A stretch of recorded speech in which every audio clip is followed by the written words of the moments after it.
Hello everybody, my name is RetroBoy03, and welcome to a very special LEGO Dimensions review, where today, in honor of the 2-year anniversary of the release of LEGO Dimensions, today we'll be taking a look at the very first Dimensions expansion pack I got, which was on the day the game came out, and that is the Zane Fun Pack. And I do have a story behind this set to tell you. Like, it's not the most interesting thing, but I am going to tell you a story about it later. But anyway, yeah, this pack retailed originally for $15, which is how I got it. Then it was dropped down to $12. It's one of the packs that's available at $5 below, usually, so you can probably find it for $5. Yeah. So without further ado, let's just get into the review. So here we are with the Titanium Zane minifigure. This is his toy tag, which, as you can see, is actually not the same as all the other ninjas, since while it does just have Zane's normal symbol and that letter on the back, you do actually get a different design that's more like 4 hexagons in sort of a triangular pattern. It doesn't look I guess it kind of a flux capacitor pattern. I don't know how to describe it, but you see the pattern. It's a cool toy tag. So looking at the figure himself, you can see that just like all the other LEGO Dimensions Ninja, Zane here is equipped with his golden weapons from the first season of the show. And I think that that's cool. I mean, how could you have Zane without shurikens? Ninjago movie, how did you have Zane without shurikens? But anyway, looking at this, you can see that this is, of course, the 2015 version of the early 2015 version of Titanium Zane, which in my opinion is probably my favorite minifigure of Zane from the Ninjago series, because he just looks really nice. As you can see, the figure is actually mostly done in light bluish gray, but it does have the arms, mask, and shoulder armor working as silver highlights, and I also prefer that over a fully silver minifig.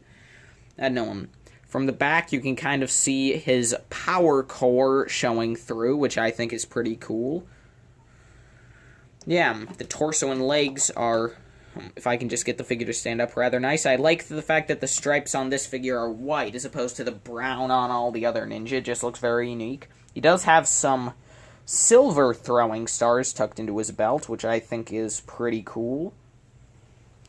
If I just remove his shoulder armor, then I guess I'll be able to give you a better look at the back of the torso, because I do want to give you a better look at Zane's mask. But anyway, taking a look at that mask, you can see that unlike the other ninja who just have the letter Zane, also has just a few prints for just 3 little screws that are up there on his mask, like it's bolted to his head. I don't know why that's there, since it isn't bolted to his head, but I think it still works for some pretty nice, unique detailing that you're not seeing on any other versions of Zane. Anyway, here on the back, you can see more straps connecting into, again, kind of the same thing that we saw in the toy tag, where it's kind of like the same sort of leather armor all the ninja have on the back, except here instead of having a sheath, his power core is built into it, and it has that more hexagonal pattern. Taking off Zane's mask, you can see that this is his main face, where he has this more angry expression with a visor, and one of his eyes is covered by like an eyepiece monocle, and he also has a mouthpiece next to his mouth. And well, this figure looks nice with the mask on. I feel as though, if I have one issue, it's that I feel as though the mouth should have been up a bit farther, since I don't know, I feel as though the eyes are either the eyes are a bit too high up, or the mouth is a bit too far down. Because again, while it looks great with the mask on, when you take it off, it just looks a bit awkward in my opinion. Zane's alternative face, on the other hand, in my opinion, is perfect. It's just a more standard happy Titanium Zane, and this was interesting because this was actually the first time we'd seen any of the 4 main Ninjago ninja with a happy expression, as opposed to, you know, a slightly annoyed frown. So this was very unique. It looks great because printed on the silver head, you have like chrome silver printed onto that, so that just looks awesome. You have like some not only do you have a black line going around like the actual face, but you can see like around the curved sides you actually have a bit of printing in dark gray for depth. His eyebrows look nice. I I like that the eyes are, like, a more solid blue as opposed to being black, like on a more standard LEGO minifig. Mouth looks good. Yeah, overall, this is an absolutely amazing LEGO minifig, in my opinion. I mean, there's a reason that this was the first fun pack I got. It wasn't just for the in-game opportunities. But yeah, so that is Titanium Zane. Awesome figure, as I literally just said. Definitely my favorite from Ninjago. Probably, honestly, my favorite minifig from Wave 1 of Dimensions. I'm just in love with this LEGO Titanium Zane. But anyway, now let's go on to his build. The NinjaCopter. Here we have Zane's main vehicle, which is, of course, the NinjaCopter from the 3rd season of Ninjago. And, well, in my opinion, this is probably one of the most accurate LEGO Dimensions builds from Ninjago. Heck, maybe even the most accurate, although in general, like, with all of the Ninja's vehicles, LEGO did do a good job in replicating them in Dimensions, but I really like this NinjaCopter. I feel so it honestly looks a lot better than the actual set did. Like, this one just looks like a perfect mini-model of the NinjaCopter from the show.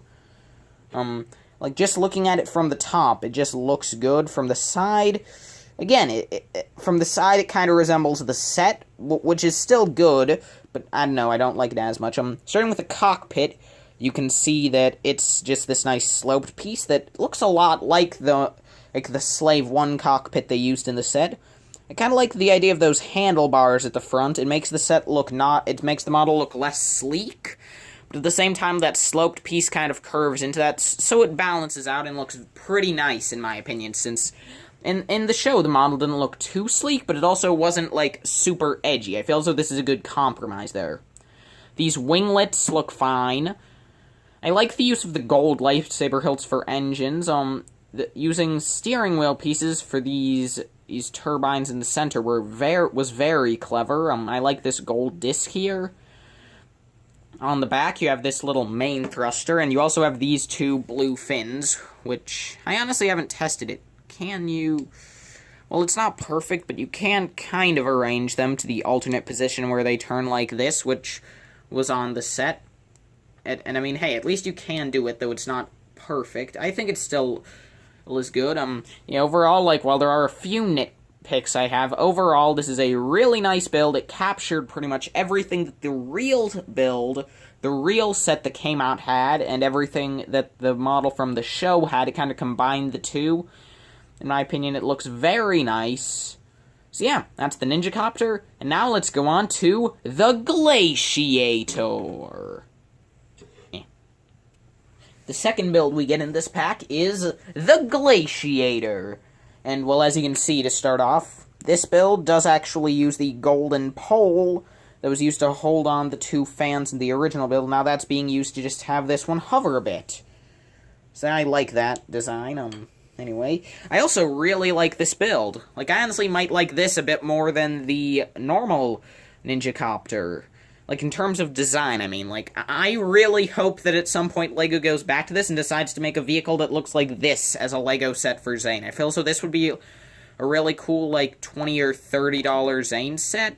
I don't know, but as you can see, you have these 2 wings on the back, which I like. You have these 2, I guess these are, like, fans and these are guns, which I really like how you have kind of this gray leading up to the cockpit. That looks pretty cool, as well as this tile on top. I don't know, I really think that this detail ties it all together, since, like, the ridges in the cockpit kind of match up with how this is designed, where you have, like, the tile coming up a bit higher. I don't know what I'm talking about. It just looks nice. On the back, you have this little lift arm, not a lift arm, but this robot hand that sticks up, but I don't mind that. But, yeah, this is another really great build.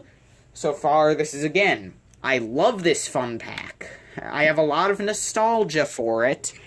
But also, again, I just think it looks nice. Oh, I almost forgot to mention this nice blue stripe that goes up under the cockpit. Like, it's very simple detail, but I feel as though it looks nice, and they didn't have to do that. I feel as though it adds a sort of appeal to this build. It just, again, I don't know how many times I can say this, but it just looks so good.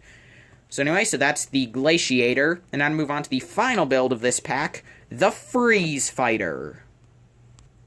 Last, and quite possibly least, here we have the Freeze Fighter. And, well, when I say that, I don't mean that this is a bad build, just that it's probably the least of the three included. Just going into to get a closer look at this build, you can see that in my opinion, it definitely, in my opinion, it's the worst of the three builds, but it still looks nice. I like how the cockpit kind of transitions into this sloped piece. Also, how this creates kind of a fin at the back. I like the two fans here on the back, and, well, yeah, I do agree that it would look better if that orange stud was on top of the brick, so that it would look like that was thrust. They couldn't do that in order to keep the build structurally stable. I can't talk today.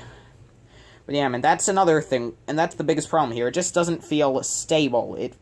Well, first off, the pieces just kind of, they don't feel like, I mean, like, they make it kind of safe base, but I don't know. It always feels as though something on this build might fall off. The main thing being these guns, because as you can see, these fins are positioned high up. And obviously, if you try to pose the model and you push too hard on it, it's going to snap one of the guns out of place. And if the guns get snapped out of place, they'll knock down these jumpers that are underneath them. And I don't know why they didn't just put those jumpers somewhere else, but, well, they're right there. So yeah. And also, in-game, these wings are folded out as opposed to being up, so yeah. So maybe this isn't a perfect one-to-one recreation of what we see in the game, but hey, at least this robot hand is being put to good use this time. So yeah, so that is the Freeze Fighter. Still one of the better third builds in Dimensions. I mean, like, again, this is on the higher end of them really stretching the parts budget to fit 3 builds. So anyway, so yeah, so that is the Freeze Fighter. So now let's go on to the final verdict. So overall, would I recommend the LEGO Ninjago Zane Fun Pack? The answer is yes. If you get it at Five Below for $5, which, well, I didn't do it. I know that a lot of Five Belows do stock these packs, including the one in my area. Go for it. If you see it at, like, a more normal store for $12, go for it. Heck, if you see a store that still has them priced at $15, go for it. This is just a great pack. The minifigure is amazing. The builds, the first 2 are really good. The third one's, well, still pretty good, but not, you get the idea. They're 3 really good builds. It's just that the third one is a bit of a lower quality, in my opinion.